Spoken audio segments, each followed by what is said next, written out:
Hello everyone, welcome to our channel Education Hotspot and here in this video हम continue कर रहे हैं अपने इकोनॉमिक्स के करंट अफेयर की सीरीज को जिसे हम कवर कर रहे हैं ओनली आईएएस की उड़ान 500 प्लस मैगजीन के साथ। हम लोगों ने अपने topic 1 and 2 that is with regard to employment and banking लिया है। Now this is topic number 3 which is with regard to the fiscal policy.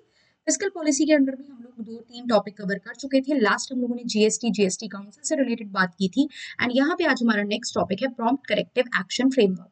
तो देख लेते हैं ये क्या है, कौन इंट्रोड्यूस करता है, why it is in news. अब आपको मैं मल्टीपल टाइम पहले भी बता चुकी हूँ, आप तो why it is in news से ज्यादा इंपॉर्टेंट हो जाता है उसके पीछे का स्टैटिक फैक्ट, राइट। तो जो भी स्टैटिक चीजें हैं जिनसे भी लगता है कि हमें एमसीक्यू में या वन लाइनर में उलझा सकता है, हम उस पर बात करेंगे। आप देख रहे हो करेक्टिव एक्शन की बात हो रही है। करेक्शन कहाँ करनी होती है? जहां कुछ गड़बड़ चल रही है।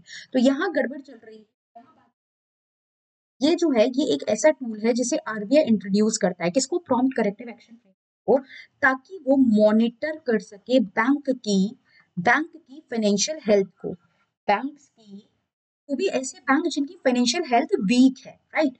वीक फाइनेंशियल हेल्थ वाले बैंक्स को ये पहचान, क्यों ये हम चेक कर रहे हैं? ताकि टाइमली हमें गड़बड़ जो है वो पता चल जाए और हम उस पर करेक्टिव एक्शन ले पाए। अदरवाइज सब खराब होने के बाद पता चलेगा तो चीजों को संभालना मुश्किल हो जाता है। तो आप देखिए वीक फाइनेंशियल हेल्थ कब होगी? बैंक का main source of income, bank करता क्या है, मेन एक्टिविटी क्या है, राइट? डिपॉजिट एक्सेप्ट करना एंड लोन देना। There are multiple other work that bank do, but अभी जनरल ही हम बात कर रहे हैं।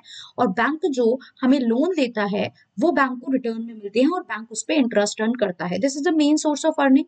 ये मेन सोर्स ऑफ अर्निंग है। इसके अलावा मल्टीपल फंक्शन है। आज की डेट में फाइनेंशियल एडवाइस देने का काम भी कर रहा है bank. Multiple other facilities bank आपको प्रोवाइड करता है, लेकिन यहाँ पे ये मेन फंक्शन की बात हो रही है। और वही अगर बैंक को ये जो लोन उसने दिया है उसका खुद का पैसा जो ये है वो लोग वापस ना दें और इंटरेस्ट नहीं मिला, तो वो बैंक के लिए लॉस हो जाता है। वो बैंक के बैड एसेट्स हो जाते हैं, जिन्हें हम क्या कहते हैं? जिन्हें हम एनपीएस कहते हैं। ये पहले भी बात की हमने, नॉन परफॉर्मिंग एसेट्स कहते हैं, राइट। तो ये सब सिचुएशन में यहाँ पे आरबीआई पहले से यहाँ फाइनेंशियल हेल्थ को ऑब्जर्व करता है ताकि करेक्टिव एक्शन ऑन टाइम लिए जा सके। तो ये क्यों न्यूज में है? बैंक ने इंट्रोड्यूस करा है प्रॉम्प्ट करेक्टिव एक्शन फ्रेमवर्क, ताकि वो अर्बन कोऑपरेटिव बैंक की सिचुएशन को इंप्रूव कर सके। देखिए कोऑपरेटिव बैंक की मैं बात करूं तो कोऑपरेटिव बैंक जो है वो जो मेंबर्स क्रिएट करते हैं they are considered as a owner. वही यहाँ पे फंड डिपॉजिट करते हैं एंड आपस में एक दूसरे की हेल्प करने के लिए, एक दूसरे को लोन प्रोवाइड करने के लिए at a concessional rate, right, at a concessional rate loan provide करने के लिए ये जो कोऑपरेटिव बैंक है ये क्रिएट किए जाते हैं। अब ये भी आप ग्रामीण क्षेत्रों में भी करते हो एंड अर्बन एरिया में भी करते हो। तो यहाँ पे जो आरबीआई ने बात की है वो अर्बन कोऑपरेटिव बैंक्स के लिए बात की है। अब कौन से अर्बन कोऑपरेटिव बैंक पे आप प्रॉम्प्ट करेक्टिव एक्शन लगा सकते हो, क्या चीजें हैं ये हम देखते हैं। तो यहाँ पे ये जो सिस्टम है ये आरबीआई इंपोज करता है अगर फाइनेंशियल स्ट्रेस हमें देखने को मिल रहा है बैंक में। तो रिसेंटली सुपरवाइजरी एक्शन फ्रेमवर्क को हम रिप्लेस कर देंगे 1 अप्रैल 2025 से और यहाँ पे prompt corrective action framework introduce करेंगे। किस पे करेंगे? अर्बन कोऑपरेटिव बैंक पे। तो सबसे पहले आप बात देखेंगे कि ये जो है ये उन अर्बन कोऑपरेटिव बैंक पे अप्लाई किया जाएगा जिनका जो डिपॉजिट रहता है वो 100 करोड़ से ज्यादा रहता है। अब अर्बन कोऑपरेटिव बैंक को इन 4 पार्ट में, इन 4 टायर्स में डिवाइड किया जाता है। Tyre 1, tyre 2, tyre 3 and tyre 4। तो ऐसे टायर 1 में वो बैंक जाते हैं जिनका जो डिपॉजिट है वो लेस देन 100 करोड़ है। लेस देन 100 करोड़, 100 करोड़ से कम है। तो ये कैंसिल हो गया। देखिए 100 करोड़ से कम वाले पे तो अप्लाई नहीं हो रहा है, 100 करोड़ से ज्यादा वाले पे हो रहा है। टायर 2 में वो जा रहे हैं जिनका डिपॉजिट 100 करोड़ से ज्यादा पर 1000 करोड़ से कम। टायर 3 में जा रहे हैं 1000 करोड़ से ज्यादा एंड 10,000 से लेस। एंड टायर 4 में जा रहे हैं वो सारे जिनका डिपॉजिट जो है वो 10,000 करोड़ से ज्यादा है। तो ये टायर 2, टायर 3 एंड टायर 4 पे अप्लाई होगा। टायर 1 के यूसीबी अर्बन कोऑपरेटिव बैंक पे अप्लाई नहीं होगा। हालांकि आप उन्हें क्लोजली मॉनिटर करोगे बट उनपे ये जो फ्रेमवर्क है ये अप्लाई नहीं होगा। अब अप्लाई होने का मतलब क्या है? आरबीआई करेगा क्या इसमें? देखिए जब पीसीए फ्रेमवर्क के अंडर कोई बैंक आ जाता है, आपने कह दिया कि ये बैंक पीसीए फ्रेमवर्क के अंडर है, तो सबसे पहली बात तो हम कब कहेंगे? जब उसका जो कैपिटल एडुकेसी रेशियो है वो कम है, it is up to 250 basis point है, राइट। उसके बाद उसके बहुत ज्यादा एनपीए, अभी मैंने बताया यही तो फाइनेंशियल स्ट्रेस की सिचुएशन है बैंक के लिए।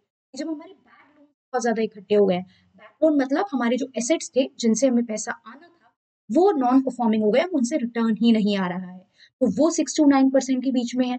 अब उतना एक्यूरेट नहीं है बट बहुत ज्यादा जरूरी है। तो बैक टू बैक 2 साल तक, लगातार 2 साल तक, तब इन सब केसेस में जो बैंक है वो आपको पीसीए फ्रेमवर्क के अंडर डाल देगा, राइट। मतलब अगर ये सब कुछ चीजें हुई तो आप जो है पीसीए रिस्क में जो है बैंक आपको पुट कर देगा। अब जब वो पीसी के अंडर चले गए हो तो कुछ चीजें आपके लिए कंपलसरी हो जाती हैं जो आपको माननी होती हैं। आप पे कुछ रिस्ट्रिक्शन लगती हैं कि ये चीज आप नहीं कर सकते हो बिल्कुल भी। अगर आप पीसी के अंडर आ चुके हो, आरबीआई ने इंट्रोड्यूस कर दिया पीसीए फ्रेमवर्क आपके बैंक पे, तो आप अपनी ब्रांच एक्सपेंड नहीं कर सकते हो उस टाइम पे। भाई ऑलरेडी लॉस में जा रहे हो, ऑलरेडी फाइनेंशियल चल रही है चीजें, फाइनेंशियल स्ट्रेस चल रहा है, तो नई ब्रांच नहीं ओपन करोगे आप कोई भी। प्लस आप डिविडेंड डिक्लेयर नहीं कर सकते। देखिए आपकी कंपनी में जो भी लोग शेयर्स परचेज करते हैं वो आपके शेयर होल्डर्स होते हैं, और शेयर होल्डर्स को जब हम जो रिटर्न देते हैं ना, उन्होंने हमें लोन नहीं दिया कि हम उन्हें इंटरेस्ट ऑफर करेंगे, उन्होंने अपना पैसा एज अ इक्विटी, उन्हें जो हम रिटर्न पे करते हैं उसको बोला जाता है डिविडेंड। तो आप डिविडेंड मतलब होता है आपके प्रॉफिट वाला ही पार्ट में से हम कुछ अमाउंट अपने पास रिजर्व रखते हैं और कुछ एज अ डिविडेंड डिक्लेयर कर देते हैं। तो आप डिविडेंड भी डिक्लेयर नहीं कर सकते हो शेयर होल्डर को, ब्रांच ओपन नहीं कर सकते हो, प्लस आपके जो डायरेक्टर हैं उनको रेम्यूनरेशन जो पेमेंट जाती है, जो सैलरी जाती है दी जाती है, राइट। कि कितना डायरेक्टर को रेम्यूनरेशन पे करना है, करना भी है या नहीं करना है, इस पे भी लिमिट लगा दी जाती है। नॉर्मल रेम्यूनरेशन हर महीने वो चीज अब यहाँ पे हो, तो ये तो कंपलसरी है जो आरबीआई रिस्ट्रिक्शंस आप पे लग जाएंगे। कुछ और चीजें भी आरबीआई कर सकता है डिस्क्रिशनरी, मतलब आरबीआई की विश है। हो सकता है आरबीआई आपसे कहे अपना बिजनेस मॉडल हमें दिखाओ, क्योंकि आपका बिजनेस मॉडल प्रॉपरली वर्क नहीं कर रहा है, तभी तो आप स्ट्रेस में चल रहे हो, लॉस में चल रहे हो। तो प्रॉफिटेबिलिटी को देखने के लिए कि इसकी जो आपकी प्रॉफिटेबिलिटी, आपके बिजनेस मॉडल को रिव्यू करा जा सकता है। बिजनेस के प्लान एंड स्ट्रेटजी को आरबीआई चाहे तो डिस्क्रिशनरी है, मर्जी है, आपको बोल सकता है, मैनेजमेंट को बोल सकता है कि भैया आपके प्लान्स प्रॉपर्ली वर्क नहीं कर रहे, तभी तो रेगुलर लॉस हो रहा है, तभी तो इतना फाइनेंशियल स्ट्रेस है। तो आप अपनी स्ट्रेटजी बदलो, न्यू प्लान्स बनाओ, नई स्ट्रेटजी बनाओ और उसके अकॉर्डिंग वर्क करो, ये चीज भी हो सकती है। इसके अलावा रेजोल्यूशन प्लान, मतलब कि किस तरीके से आप चीजों को ठीक कर सकते हो, आपको एक रेजोल्यूशन प्लान भी यहाँ पे प्रोवाइड किया जा सकता है, क्लियर, ताकि आपके जो फाइनेंशियल इशू है वो एड्रेस किए जा सके।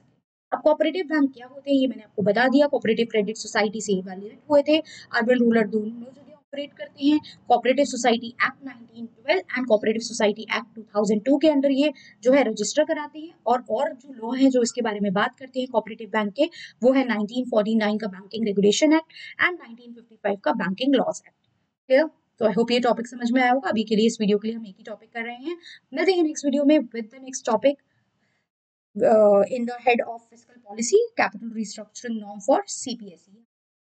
So that's all. Thank you everyone. See you in the next video.